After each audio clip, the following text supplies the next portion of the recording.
Hello students, आपका स्वागत है एक बार फिर हमारे चैनल लर्न विद फन @477 पर।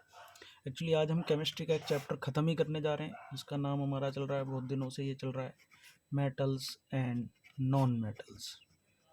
बहुत इम्पोर्टेंट आज हम इसका एक फिनिशिंग लाइन आपको बताने वाले हैं। इसमें हम क्या करने वाले हैं आपको पता है, जैसे कि कुछ मेटल्स होते हैं जो एसिड और बेस दोनों के साथ रिएक्ट करते हैं, ऐसे और ऑक्साइड्स बनाते हैं। ऐसे ऑक्साइड्स को हम एम्फोटेरिक इस पे एक सवाल ज़रूर आता है एग्जाम में, तो इस पे हम थोड़ा सा डिस्कस करना चाह रहे हैं। एम्फोटेरिक ऑक्साइड्स ये कुछ ऐसे मेटल्स होते हैं जैसे एल्यूमिनियम है, जिंक है और सिलिकॉन है। ये कुछ ऐसे मेटल्स हैं जो एसिड के साथ भी रिएक्ट करते हैं और बेस के साथ भी रिएक्ट करते हैं। जैसे एल्यूमिनियम की बात करें तो HCl के साथ ये रिएक्ट करके आपका एल्यूमिनियम क्लोराइड और हाइड्रोजन गैस बनाता है। यही एल्यूमिनियम जब NaOH के साथ रिएक्ट करता है, ये एसिड है और ये बेस है, तो ये सोडियम एल्यूमिनेट बनाता है, AlO2 Na2 NaAlO2, ये इसका फॉर्मूला होता है। इसका नाम है सोडियम एल्यूमिनेट। सोडियम एल्यूमिनेट, इसमें जो ज़्यादा रिएक्टिव होता है वो पहले नाम उसका लिया जाता है सोडियम, और AlO2 बनता है एल्यूमिनेट, प्लस इसमें हाइड्रोजन गैस बनती है। साथ ही जिंक के साथ भी इसी तरह की रिएक्शन देखने को मिलती है, Zn प्लस HCl, तो ZnCl2 बन जाता है प्लस H2 बन जाता है। वहीं यही Zn जब NaOH के साथ रिएक्ट करता है तो ये एल्यूमिनियम Al2 ZnO2 बनाता है। इसे एल्यूमिनियम जिंकेट कहा जाता है। सोडियम जिंकेट, ये गलत हो गया फॉर्मूला, Na2ZnO2 सोडियम जिंकेट इसे कहा जाता है, सोडियम जिंकेट इसे कहेंगे हम। और इसमें भी हाइड्रोजन गैस बनती है। तो ये दोनों रिएक्शन आपकी दी गई है चैप्टर 2 में, क्लास 10th के, और ये रिएक्शन आपकी दी गई है चैप्टर 3 में। लेकिन अब मैं एक ऐसी रिएक्शन बताने वाला हूँ जो आपकी बुक में नहीं दी है। बड़ी सिंपल है ये भी। जैसे सिलिकॉन की आप HCl के साथ रिएक्ट करेंगे तो SiCl2 बनाएगा प्लस H2 बनेगा इसमें। साथ ही Si जब कभी भी रिएक्शन करेगा NaOH के साथ, देखो ये एसिड है, ये बेस है, और इस तरीके से जो बनेगा वो है Na2SiO3, और इसका नाम है जी आपका सोडियम सिलिकेट। सिलिकेट, ठीक है जी। तो इस तरह से ये आपके जो तीनों जो ऑक्साइड्स बने, ये वाला और ये वाला, ये एम्फोटेरिक ऑक्साइड्स हैं। ये एसिड और बेस दोनों के साथ रिएक्ट करते हैं, इसलिए इन्हें एम्फोटेरिक ऑक्साइड्स कहा जाता है। नेचर में अगर इनके नेचर की बात करें तो ये आयोनिक कंपाउंड्स भी होते हैं और कोवेलेंट कंपाउंड्स भी होते हैं। तो ये अकेले एग्जाम्पल हैं जो आयोनिक कंपाउंड्स में भी आते हैं और आपके क्या नाम कोवेलेंट कंपाउंड्स में भी आते हैं। तो ये आपकी बात कंप्लीट हो गई।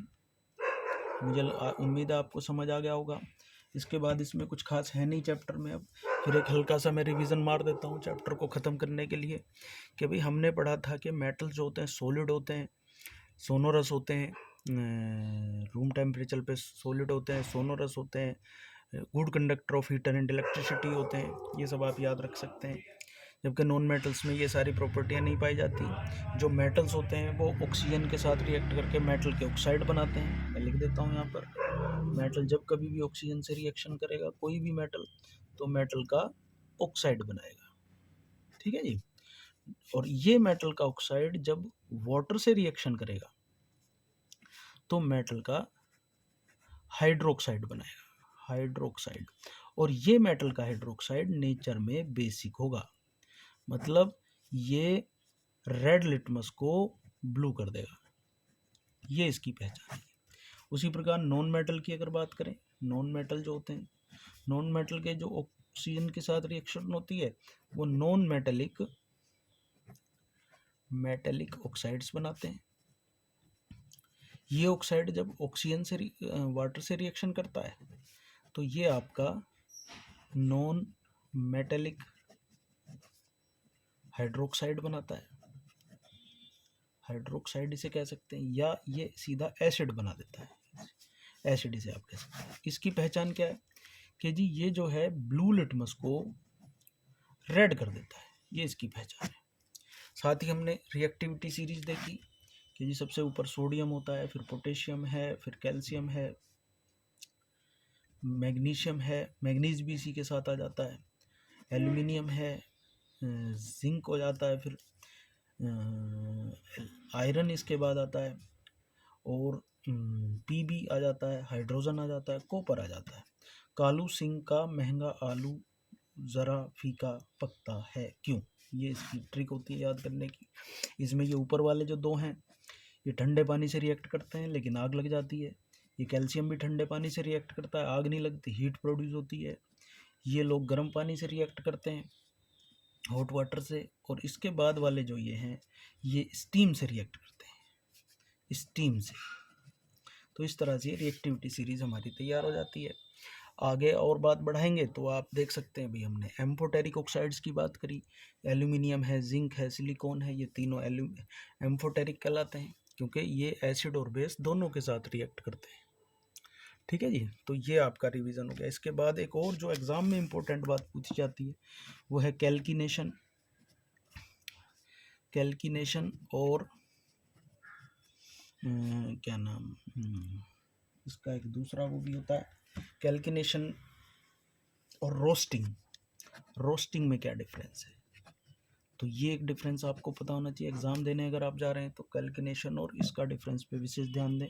पिछली वीडियोज़ हैं हमारी, उस पर हमने काफ़ी इसमें बात की है। ठीक है जी। ऑकरेंस की बात करें तो भाई कुछ मेटल्स जो हैं तो उनका इलेक्ट्रोलिसिस होता है, कुछ हैं जिनके कैल्किनेशन से निकलता है, रोस्टिंग से निकलता है, और कुछ बाकी जो मेटल्स हैं वो हमारे प्योर फॉर्म में पाए जाते हैं क्योंकि वो लेस रिएक्टिव या लीस्ट रिएक्टिव होते हैं। ठीक है जी, तो मेरा ख्याल है कि ये इसके एक्सेप्शंस पे ज़रूर ध्यान दें आप। एक्सेप्शंस जो उस कैटेगरी में नहीं आते उन पे विशेष ध्यान दें, सवाल उन्हीं से पूछा जाता है। बहुत ज़्यादा कोई रॉकेट साइंस नहीं है, हल्के से रिवीजन करेंगे, रिवीजन भी नहीं कर सकते अब तो हमारे पास पूरी सीरीज़ हो गई है। आप उन वीडियोस को सिर्फ ध्यान से सुन लें तो आपका ये काम हो जाएगा। इसके बाद हम एक टेस्ट सीरीज डालने वाले हैं, उसे ज़रूर देखें और आपका ये चैप्टर हो गया कंप्लीट। इसमें और कुछ नहीं है, ज़्यादा टेंशन लेने की ज़रूरत नहीं है, सिर्फ ध्यान से सुने, बार बार सुने। अगर नहीं आप पढ़ना चाह रहे हैं चैप्टर को, कोई दिक्कत नहीं है, हम पढ़ेंगे आपके लिए। तो अब हम ख़त्म करेंगे इस चैप्टर को भी, यहीं पे हम विराम दे रहे हैं, और इस वीडियो को भी। हम चाहेंगे कि आप हमारे चैनल को लाइक करें, सब्सक्राइब करें, सब्सक्राइब ज़रूर करें। 55% लोग ऐसे हैं अभी भी, जो डाटा हमें बता रहा है, जिन्होंने हमारे चैनल को सब्सक्राइब नहीं किया। सिर्फ 45% लोग हैं जो सब्सक्राइब करके देख रहे हैं। तो अगर सब्सक्राइब कर लेंगे, इसमें कोई खर्चा नहीं है आपका, हमें भी थोड़ा सा एनर्जी मिल जाती है भाई, हमारे भी लोग हमें चाहने वाले भी हैं, आपका बहुत सारा प्यार मिल रहा है। कमेंट बॉक्स में आप अपनी समस्या बताएं, हम उसका समाधान देंगे। लाइक करें, अगर कुछ भी नहीं अच्छा लग रहा है तो यस नो कुछ तो लिखें आप सब कमेंट बॉक्स में, हमें पता चल जाता है कि आप लोग तक हमारी वीडियो पहुंच पा रही है। Thanks for watching the video, मिलते हैं अगली वीडियो में।